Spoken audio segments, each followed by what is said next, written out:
I stayed late every night so our future wouldn't fall apart. I swallowed insults so peace could survive another day.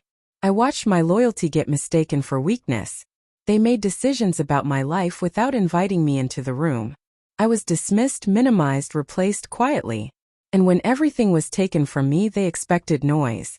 They expected begging. They didn't expect silence. My name is Daniel. I was 38 years old, working as an operations manager for a mid-sized logistics firm in the city where I'd grown up. It wasn't glamorous work, but it was stable. It paid the mortgage, the car, the routines that make life feel solid. I'd been in my relationship for 11 years, married for 8 of them, and from the outside it looked balanced. From the inside it leaned heavily in one direction, and it wasn't mine. I was the one who adjusted. I shifted schedules, skipped trips, turned down promotions that required travel. I learned how to soften my voice when tension entered the room. I learned how to apologize early, even when I wasn't sure what I'd done wrong yet. I told myself this was what commitment looked like, absorbing pressure so someone else could breathe. Over time, the imbalance became ordinary. Decisions about money happened without me. Plans with friends were made and canceled without my input. If I raised a concern, it was framed as overthinking. If I stayed quiet, it was taken as agreement. I didn't argue. I adapted. I thought endurance was the same thing as strength. The first undeniable crack came disguised as efficiency. One evening after another late night at work, I found a folder on the dining table. Not hidden. Not locked away. Just there, as if it belonged to the room more than I did. Inside were printed emails, legal language highlighted in yellow, and a handwritten list of assets. Our assets. Or what used to be. I stood there reading words that changed my understanding of my own life. Accounts had been moved. Permissions altered. Long-term plans rewritten. I wasn't excluded accidentally. I was excluded deliberately. My role had been reduced to utility, income, availability, compliance. When I asked about it calmly, I was met with a smile that didn't reach the eyes.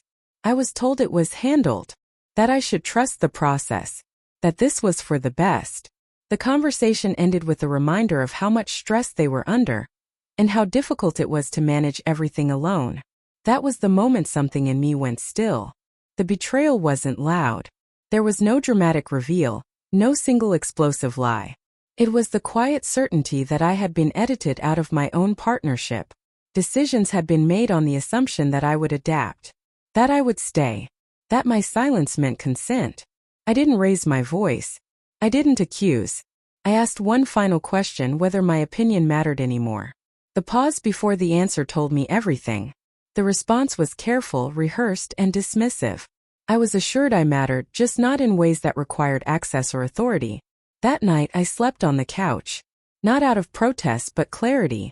The confrontation came days later, in the kitchen, under bright lights that made everything feel exposed. I laid out what I knew. Not dramatically. Just facts. Timelines. Documents. The room felt colder as the illusion of mutual respect collapsed. There were excuses. Explanations that framed control as responsibility. I was told I was being emotional, that I didn't understand the bigger picture, that my job was to support, not interfere. It was said without cruelty, which somehow made it worse. As if my exclusion was reasonable, logical, necessary. I realized then that the relationship I thought I was protecting no longer existed. It had been replaced by a structure where my value was conditional, granted only when I didn't challenge the arrangement. I stopped arguing mid-sentence. Something shifted in the silence that followed. Not anger. Not despair. Acceptance. I nodded once, stood up, and walked out of the room. I didn't slam the door. I didn't announce consequences. I simply removed my presence. That was the turning point. The next days were marked by an unfamiliar quiet. I stopped explaining myself. I stopped checking in. I stopped offering reassurance.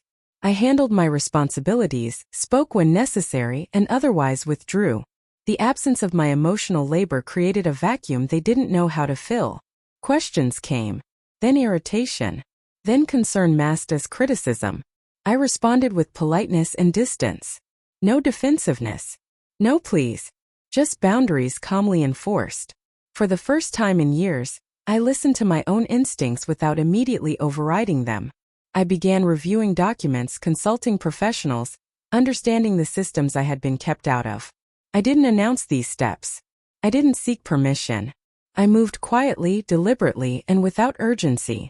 They noticed the change but misread it. They thought my silence meant defeat, that I was processing, licking wounds, preparing to comply again. They underestimated how powerful clarity can be once it replaces hope. I wasn't planning revenge. I was reclaiming authorship. By the end of that week, I no longer felt the urge to be understood by someone who benefited from misunderstanding me. The begging stopped because it no longer made sense. The silence began because it finally did. The silence unsettled them faster than any argument ever had. I noticed it in the way questions started coming at odd hours. Casual at first, then sharper. I answered what was necessary and nothing more. I wasn't withholding out of spite.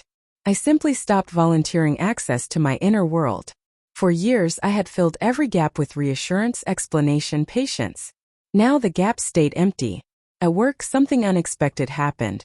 Without the constant emotional drain at home, my focus sharpened. I stayed later by choice, not obligation.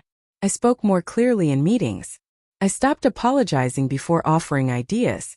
Within a month, my supervisor pulled me aside and mentioned an upcoming restructuring. A new role. More authority. A significant raise. I didn't rush home to share the news. I sat with it quietly, realizing how often I had shrunk good things to keep the peace. At home, the power imbalance started to wobble. The same person who once made decisions without me now asked for my opinion carefully, as if testing unfamiliar ground. I responded neutrally. No bitterness. No enthusiasm. Just facts. The emotional temperature never rose, and that unnerved them. There was nothing to push against.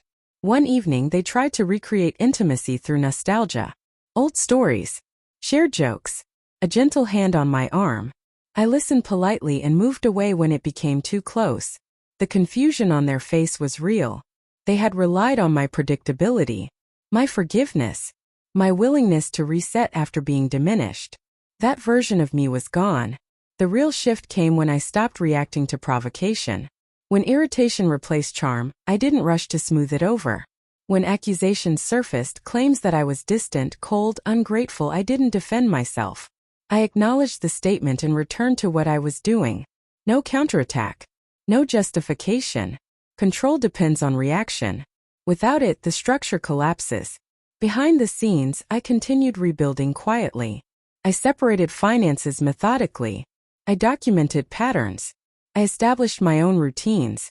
I didn't threaten departure, and I didn't promise permanence. I existed independently within the same space, and that was something they couldn't manage. The confrontation they eventually demanded was nothing like the ones before. We sat across from each other, not as partners trying to resolve conflict, but as two people realizing the dynamic had shifted. They spoke first, outlining grievances, misinterpretations, and sacrifices they believed they'd made. I let them finish without interruption. When it was my turn, I spoke calmly. I explained that trust had been replaced with management, that partnership had turned into permission, that I no longer felt safe offering loyalty where transparency didn't exist. I didn't raise my voice. I didn't list every hurt. I named the pattern and stopped. There was a pause longer than usual. I could see it register. Not remorse. Fear. Fear of losing influence. They asked what I wanted. For the first time, I didn't answer immediately. I realized I no longer wanted something from them. I wanted something for myself. Space. Agency. Dignity. I said I was stepping back, not to punish but to recalibrate. That I would no longer participate in arrangements made without me. That access to my effort, income, and emotional labor was no longer automatic. The aftermath was subtle but profound. They attempted compromise, offering concessions that would have thrilled the old me. Partial transparency, selective inclusion, temporary softness. I declined politely, not because it wasn't enough but because it was reactive. I wasn't interested in temporary equality granted out of panic. Weeks passed. The household felt different. Quieter. Less performative. I spent more time outside, reconnecting with friends I'd slowly drifted from. I slept better. I stopped second-guessing every sentence before speaking. I wasn't happier in a dramatic way, but I was steadier. The moment they realized they had lost control wasn't dramatic either.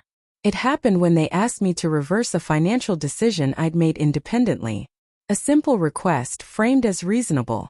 I declined, explained that it aligned with my long-term plans, that I was comfortable with the outcome. They reminded me gently of how things used to work, of expectations, of unity. I met their eyes and said calmly that unity requires consent, not assumption. That was the last time they tried to assert authority over my choices. I didn't leave immediately. I didn't need to. The power shift had already occurred. They adjusted their behavior, but the access was gone. I no longer filled emotional gaps. I no longer carried invisible weight. I existed on my own terms, and that was irreversible. By the time they understood that my silence wasn't a phase, it was too late to renegotiate it. The end didn't arrive with a decision. It arrived with a realization. One morning I woke up and understood that nothing more needed to be taken from me, and nothing more needed to be proven.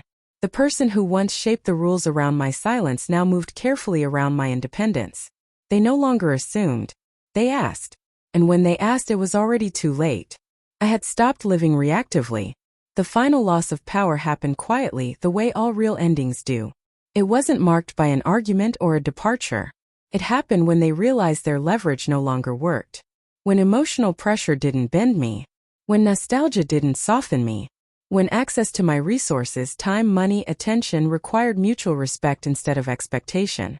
They tried once more subtly to restore the old balance. A conversation framed as reconciliation, heavy with implication. A suggestion that we could reset, if I just meet them halfway. The language was familiar. The tactic was not. I listened, and when they finished, I said something simple. I said I was no longer interested in arrangements where my value depended on my silence. There was no response prepared for that. In the weeks that followed, I moved out, not abruptly, not angrily. Methodically. I secured a small apartment across town. I didn't announce it until everything was ready. When I told them, I didn't accuse or explain.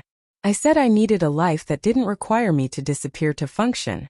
They asked if this was permanent. I told them I didn't know, and that for the first time I didn't need to.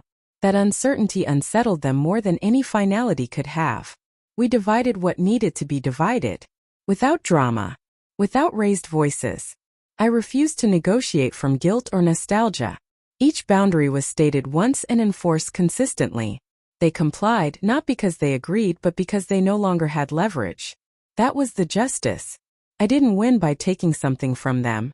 I won by removing myself from the system that fed them power. Months later, my life looked quieter from the outside. Fewer explanations. Fewer compromises. But internally it was solid. I advanced at work, stepping fully into the role that had once felt out of reach. I rebuilt friendships without apologizing for absence. I learned how to sit with discomfort without rushing to resolve it for someone else's comfort.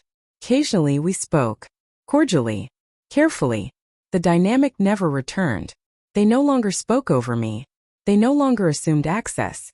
The authority they once exercised casually was gone, and it wasn't coming back.